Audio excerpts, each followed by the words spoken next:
Good morning दोस्तों। संजय कुमार धीरे channel में आप सभी का स्वागत है। आज पढ़ेंगे मौलिक अधिकार। ये संविधान एवं लोक प्रशासन, इसका अगला टॉपिक है। ये इससे पहले हम लोग प्रस्तावना देखे हैं, फिर संविधान की प्रकृति देखे हैं। अभी देखेंगे मूलभूत अधिकार कि भारतीय संविधान में भारत के नागरिकों को क्या क्या अधिकार दिया गया है। ठीक है, तो इसमें देखो सबसे पहले क्या है, समानता का अधिकार है। पहले 7 प्रकार का अधिकार दिया गया था, लेकिन बीच में क्या हुआ, एक अधिकार को, संपत्ति के अधिकार को क्या किया, उसको हटा दिया गया है मौलिक अधिकार से। और अभी कितना है, 6 प्रकार का अधिकार दिया गया है। तो पहला है समानता का अधिकार, दूसरा है स्वतंत्रता का अधिकार, तीसरा है शोषण के विरुद्ध अधिकार, चौथा है धार्मिक स्वतंत्रता का अधिकार, पांचवा है संस्कृति और शिक्षा संबंधी अधिकार, छठवा है संवैधानिक उपचारों का अधिकार। तो अभी कितना अधिकार मिला है, 6 प्रकार का अधिकार दिया गया है। ठीक है, तो इसको बारी बारी से हम लोग समझते हैं। तो देखो सबसे पहले क्या है, समानता का अधिकार। तो देखो समानता का अधिकार में क्या है, विधि के समक्ष समता। समानता का अधिकार, इसमें देखो 1 2 3 4 5 प्रकार से इसको समझाया गया है, समानता का अधिकार को। ठीक है, देखो इसमें विधि के समक्ष समता, ये आर्टिकल नंबर 14 में क्या बोला गया है, इसके अनुसार राज्य सरकार किसी व्यक्ति को कानून के सामने समान अधिकार नहीं मिलने से रोक नहीं सकता। इसका मतलब है कि सभी नागरिकों को कानून के सामने समान माना जाएगा। ठीक है, तो आर्टिकल नंबर 14 क्या बोलता है कि कानून के सामने सभी नागरिक क्या है, समान है। दूसरे में क्या दिया है, देखो आर्टिकल नंबर 15 में क्या दिया है, जाति, धर्म, जाति, लिंग या जन्म के आधार पर, जन्म स्थान के आधार पर, जन्म के आधार पर किसी को भेदभाव नहीं कर सकते। ठीक है, कि धर्म, जाति, लिंग या जन्म के आधार पर किसी को भेदभाव नहीं कर सकते। लेकिन क्या है, राज्य सरकार कुछ नियम लागू कर सकते हैं, जैसे राज्य के महिलाओं और बच्चों के संबंध में कुछ विशेष कानून बना सकता है। ठीक, तीसरा क्या है, देखो लोक सेवाओं में समान अवसर। यह आर्टिकल नंबर 16 क्या कहता है कि सरकारी, जो भी सरकारी नौकरियां हैं, ठीक है, इस अनुच्छेद कहता है कि राज्य में सभी नागरिकों को सरकारी नौकरी पाने में समान अवसर मिलेगा। लेकिन देखो इसमें भी कंडीशन, इसमें भी कुछ विशेष नियम है, जिसमें आर्टिकल नंबर 16 के 3 के तहत राज्य किसी विशेष क्षेत्र से जुड़े नौकरी में निवास की स्थिति को अहम मान सकता है। ठीक है, जैसे मान लो क्षेत्रीय भर्ती होता है, जैसे बस्तर क्षेत्र में भर्ती होता है, तो बोला जाता है कि बस्तर क्षेत्र के, बस्तर जिले के निवासी होना चाहिए। इस तरह से मान सकते हैं हम लोग। और देखो अनुच्छेद नंबर 16 के 4 में क्या बोला है, राज्य पिछड़े वर्गों के आरक्षण प्रदान कर सकता है। ठीक है, तीसरा क्या दिया है, 16 के 5 के अनुसार किसी धार्मिक संस्था के पद केवल उसी धर्म के लोग के लिए आरक्षित हो सकते हैं। ठीक है, हिंदू धर्म के, जैसे मान लो मेन जो ऊंचा पोस्ट में क्या, हिंदू धर्म के ही लोग उसमें विराजमान हो सकते हैं, कहने का मतलब। सिख में उस तरह, ईसाई में। ठीक, अब देखो चौथा आर्टिकल नंबर 17 में क्या दिया है, अस्पृश्यता का अंत, मतलब जातिवाद को समाप्त करने की बात कहा गया है। ठीक है, इसमें देखो इसके तहत 1955 में अस्पृश्यता अपराध अधिनियम पारित किया गया था। कब किया गया था, 1955 में। बाद में इसे 1976 में नागरिक अधिकार संरक्षण अधिनियम के रूप में बदल दिया गया है। कब बदला है, 1976 में। ठीक है, और पांचवा क्या है देखो, आर्टिकल नंबर 18 में क्या बोला गया है, उपाधियों का अंत। मतलब क्या है, इसके अनुसार है राज्य किसी भी नागरिक को कोई उपाधि जैसे राजा हो गया, नायक हो गया, नहीं देगा सिवाय सैन्य और शैक्षिक सम्मान के। ठीक है, जो भी सेना विभाग में जो भी सम्मान मिलते हैं उसको छोड़ दो, और शैक्षिक शिक्षा क्षेत्र में जो भी सम्मान मिलते हैं उसको छोड़ के जो राज्य सरकार है किसी भी व्यक्ति को कोई उपाधि नहीं देगा। ठीक है, कोई भारतीय नागरिक विदेशी राज्य से उपाधि नहीं ले सकता। अगर कोई व्यक्ति विदेशी राज्य से उपाधि प्राप्त करता है तो उसे राष्ट्रपति की अनुमति के बिना ऐसा नहीं करना चाहिए। ठीक है, इन सभी अनुच्छेद का मुख्य उद्देश्य क्या है, भारत में समानता सुनिश्चित करना और किसी प्रकार के भेदभाव को समाप्त करना। इस प्रकार ये क्या है, समानता का अधिकार, जिसको 5 आर्टिकल में बताया गया है, 14, 15, 16, 17 और 18 में बताया गया है। ठीक है, अब अगला देखते हैं। दूसरा क्या है, स्वतंत्रता का अधिकार। दूसरा क्या है, स्वतंत्रता का अधिकार। तो इसमें देखो आर्टिकल नंबर 19 में क्या दिया है, वाक स्वतंत्र और अन्य अधिकार। इसमें क्या है देखो, वाक मतलब क्या, बोलने का स्वतंत्रता है। ठीक है, इसको भी 6 प्रकार से दिया गया है, 6 प्रकार का। इसके अंतर्गत 6 अनुच्छेद है। इस अनुच्छेद में 6 प्रकार की स्वतंत्रताएं दी गई है। तो पहला देखो, वाक एवं अभिव्यक्ति का स्वतंत्रता। किसका, वाक अभिव्यक्ति का स्वतंत्रता, व्यक्ति का स्वतंत्रता।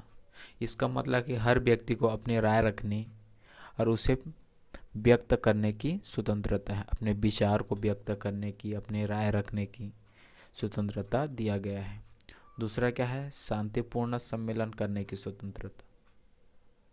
इसका मतलब लोग बिना हथियार के कहीं इकट्ठा हो सकते हैं, शांतिपूर्ण सम्मेलन कर सकते हैं, इसका स्वतंत्रता दिया गया है। तीसरा है समुदाय बनाने की स्वतंत्रता। लोग किसी भी संगठन या समुदाय को बनाने का अधिकार रखते हैं। फिर क्या है, भारत के राज्य क्षेत्र में अबाध संचरण का अधिकार। मतलब क्या है, किसी भी स्थान पर जाने रहने का अधिकार दिया गया है, कहीं पे जा सकते हैं, घूम सकते हैं, उसका अधिकार दिया गया है। फिर क्या है, वित्तीय व्यापार और कारोबार का अधिकार। हर नागरिक को किसी व्यापार या पेशा में शामिल होने का अधिकार दिया गया है। ठीक है, इसके अलावा 44वें देखो यहाँ पे दिया है 44वें संविधान संशोधन 1978 में संपत्ति के अधिकार को समाप्त कर दिया गया है। पहले क्या मैं बोला कि 7 प्रकार का अधिकार दिया गया था, जिसमें क्या था, संपत्ति का अधिकार भी था, लेकिन उसको समाप्त कर दिया गया है। ठीक है, कब, 44वें संविधान संशोधन 1978 में। यानी अब किसी को संपत्ति रखने या खरीद या बेचने का अधिकार पहले जैसे नहीं है। ठीक है, अब अगला देखते हैं,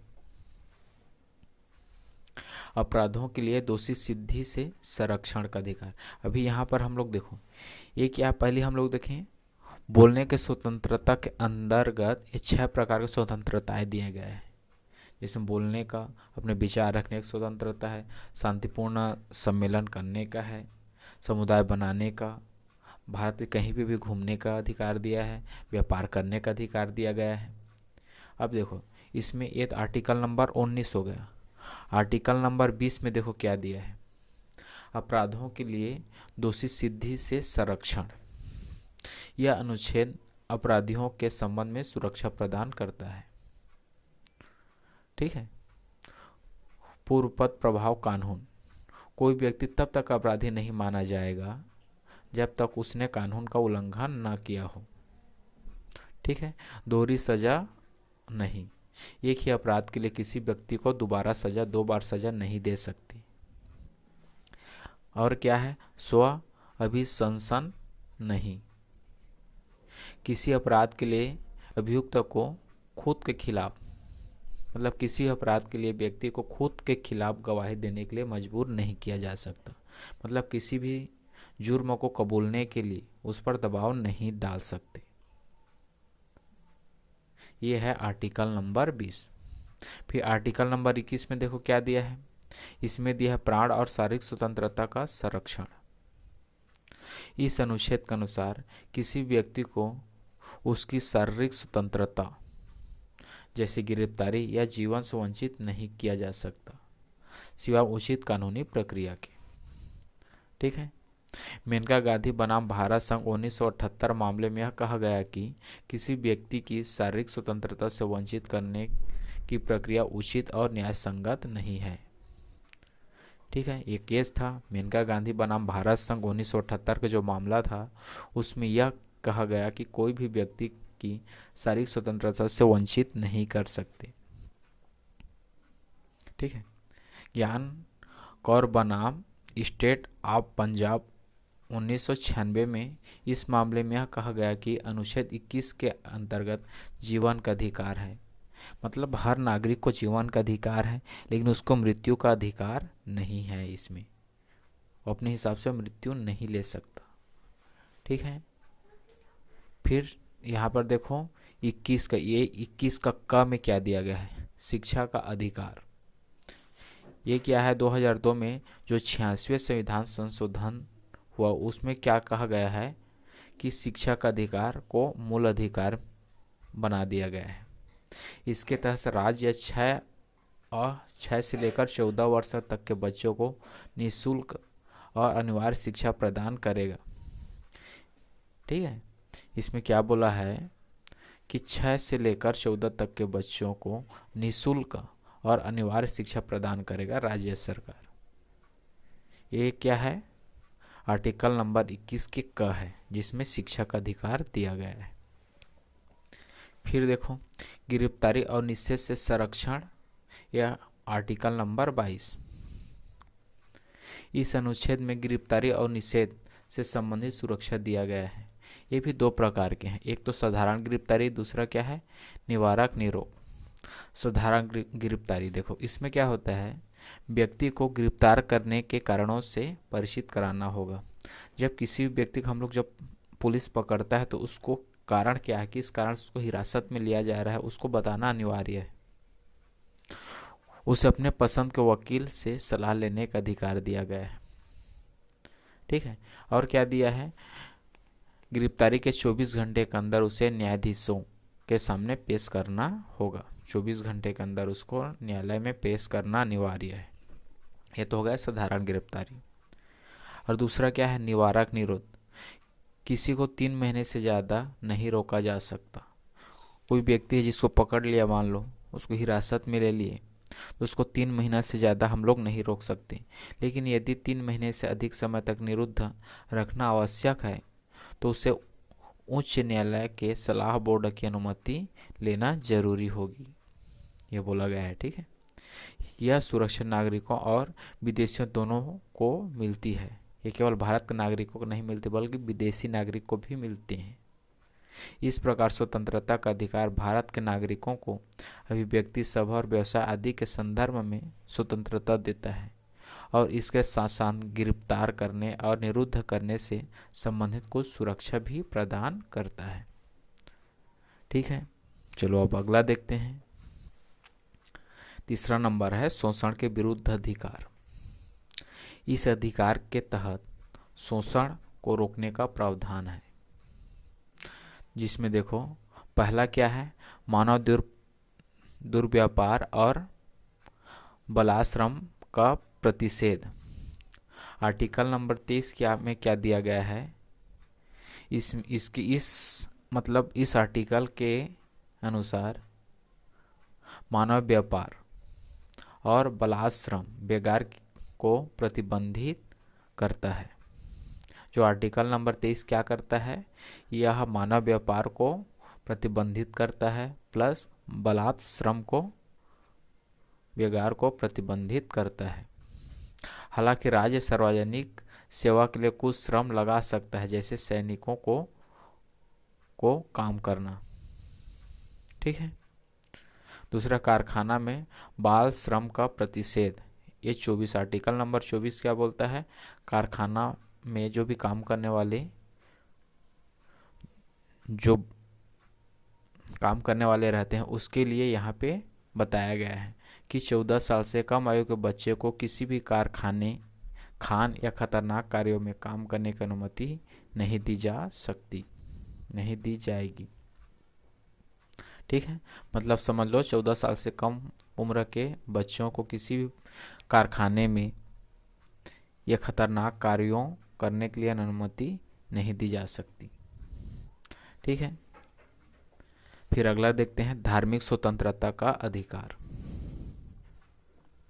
देखो इसमें क्या दिया है, हमारे संविधान में धर्मनिरपेक्षता का मतलब है कि राज्य किसी विशेष धर्म को नहीं अपनाता, बल्कि सभी धर्मों को समान सम्मान और संरक्षण देता है। धार्मिक स्वतंत्रता का अधिकार को निम्नलिखित उद्देश्यों में स्पष्ट किया गया है। देखो यहाँ पे क्या दिया है, धर्म को मानने, आचरण करने और प्रचार करने की स्वतंत्रता। यह आर्टिकल नंबर 25 में क्या कहा गया है कि प्रत्येक व्यक्ति को अपने धर्म को मानने, उसका पालन करने और उसे प्रचारित करने, उसका प्रचार प्रसार करने का अधिकार है। लेकिन यह अधिकार सार्वजनिक व्यवस्था, नैतिकता और स्वास्थ्य के दायरे में रहेगा। ठीक है, इस प्रकार आर्टिकल नंबर 26 क्या बोलता है, धार्मिक कार्यों के प्रबंध की स्वतंत्रता। हर धार्मिक समुदाय को अपने धार्मिक कार्यों और मंदिरों आदि के प्रबंध का अधिकार है, लेकिन इसे राज्य द्वारा बनाए गए नियमों के अधीन किया जा सकता है। राज्य सरकार द्वारा कुछ नियम बनाए गए हैं उसके तहत ही किया जा सकता है। तीसरा है धर्म प्रचार के लिए करों के संग्रह की स्वतंत्रता। यह आर्टिकल नंबर 27 क्या बोलता है कि राज्य किसी विशेष धर्म प्रचार के लिए करों का संग्रह नहीं कर सकता, किसी को बाध्य नहीं कर सकती। ठीक है, फिर क्या है, आर्टिकल नंबर 28 में दिया है धार्मिक शिक्षा और पूजा में भाग लेने की स्वतंत्रता। किसी भी शैक्षिक संस्थान में धार्मिक शिक्षा या पूजा में भाग लेने के लिए कोई भी व्यक्ति बाध्य नहीं किया जा सकता, किसी भी व्यक्ति को उसमें सम्मिलित होने के लिए बाध्य नहीं कर सकते, उसको मजबूर नहीं किया जा सकता। ठीक है, ये तो हो गया धार्मिक स्वतंत्रता का अधिकार। फिर है संस्कृति और शिक्षा संबंधी अधिकार। देखो इसमें आर्टिकल नंबर 29 में क्या बोला गया है, अल्पसंख्यक वर्गों के हितों का संरक्षण करता है, जो आर्टिकल नंबर 29। इस अनुच्छेद के तहत भारत के नागरिकों को अपनी भाषा, लिपि, संस्कृति को बनाए रखने का अधिकार है। किसको? भाषा, लिपि और संस्कृति को बनाए रखने का अधिकार है। राज्य द्वारा पोषित या राज्य निधि से सहायता प्राप्त शैक्षिक संस्था में किसी भी नागरिक को केवल धर्म, जाति, भाषा या मूल वंश के आधार पर प्रवेश से नहीं रोका जा सकता है। ठीक है, कहने का मतलब क्या है, जो सरकारी जो भी संस्था है या सरकार से प्राप्त निधि से सहायता प्राप्त कोई भी शैक्षिक संस्था है, ठीक है, जो शिक्षण संस्था है, वहाँ पे केवल धर्म, जाति, भाषा, मूल वंश के आधार पर उसको किसी भी नागरिक को प्रवेश से वंचित नहीं किया जा सकता, प्रवेश से नहीं रोका जा सकता।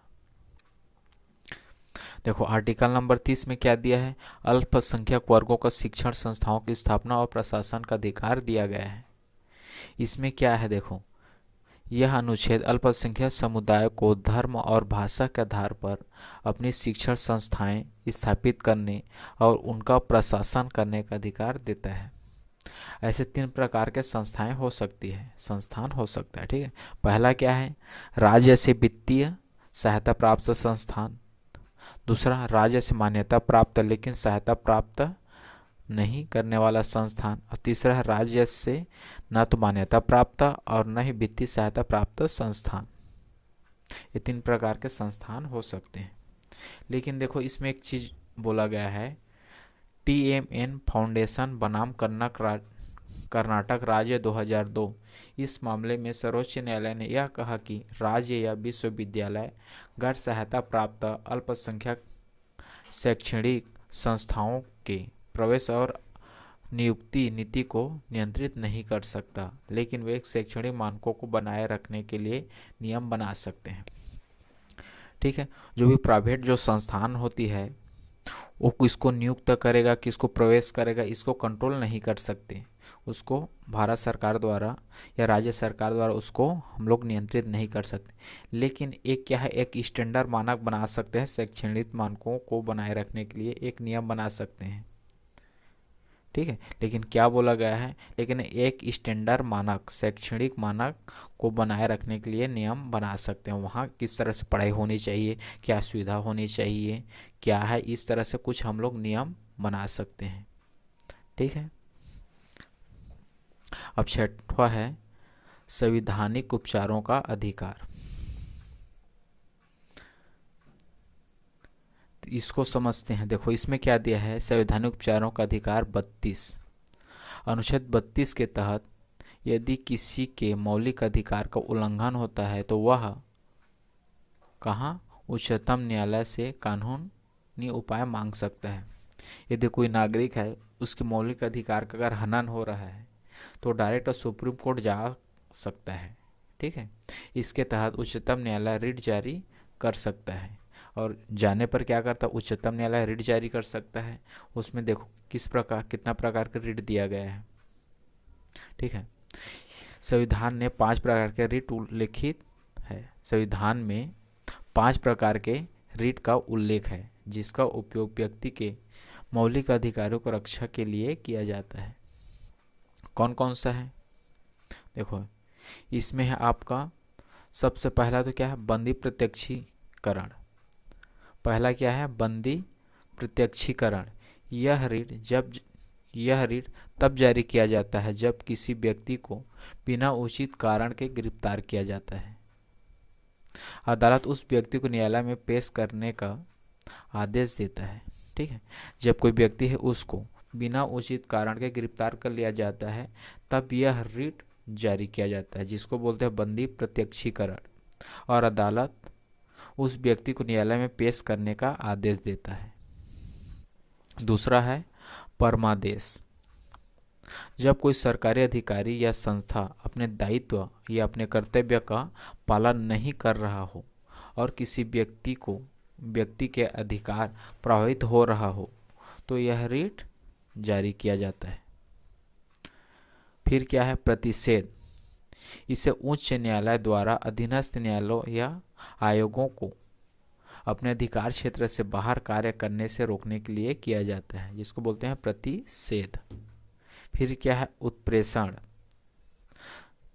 जब उच्च न्यायालय यह पाता है कि किसी अधीनस्थ न्यायालय ने अपने अधिकार क्षेत्र का उल्लंघन किया है तो यह रीट जारी करता है, उत्प्रेषण जिसको बोलते हैं।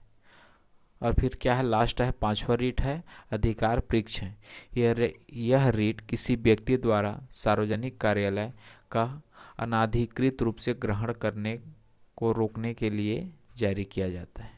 ठीक है, इस प्रकार से 5 प्रकार के रीट जारी कर सकता है उच्चतम न्यायालय।